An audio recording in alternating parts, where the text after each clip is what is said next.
খতিয়ানের ভুল সংশোধনের সুবর্ণ সুযোগ দিয়েছে সরকার। গণপ্রজাতন্ত্রী বাংলাদেশ সরকারের ভূমি মন্ত্রণালয় ভূমি মালিকদের প্রতি এক গুরুত্বপূর্ণ সতর্কতা জারি করেছে। মন্ত্রণালয় জানিয়েছে, সিএস খতিয়ান, এসএ খতিয়ান, আরএস খতিয়ান এবং বিএস খতিয়ান সহ সকল প্রকার খতিয়ানে বিদ্যমান ভুল ত্রুটি সংশোধনের জন্য এবার একটি সুবর্ণ সুযোগ দেওয়া হচ্ছে। বিডিএস অর্থাৎ বাংলাদেশ ডিজিটাল সার্ভে পদ্ধতিতে চলমান এই জরিপে ড্রোন ও স্যাটেলাইট প্রযুক্তির মাধ্যমে ডিজিটাল পদ্ধতিতে ভূমি পুনর্জরিপ করা হচ্ছে। এর আগে সব খতিয়ান ম্যানুয়াল পদ্ধতিতে করা হয়েছিল।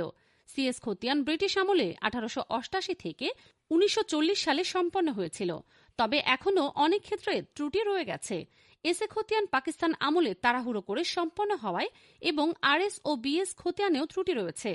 ভূমি মন্ত্রণালয় জানিয়েছে, নতুন এই ডিজিটাল জরিপে সকল ভুল সংশোধনের জন্য ভূমি মালিকদের সচেতন হতে হবে। ভূমি মন্ত্রণালয় সতর্ক করেছে, এই জরিপে অবহেলা করলে জমি অন্যের নামে চলে যেতে পারে এবং মূল মালিকানা হারানোর ঝুঁকি তৈরি হতে পারে। তাই সকল মালিককে সতর্ক থাকার এবং প্রয়োজনীয় দলিলাদি প্রস্তুত রাখার অনুরোধ জানানো হয়েছে। জমিজমা বিষয়ক এরকম তথ্য পেতে আমাদের ফলো করুন, শেয়ার করে অন্যদেরকেও জানার সুযোগ করে দিন। প্রয়োজনে প্রোফাইলে দেওয়া নাম্বারে যোগাযোগ করুন।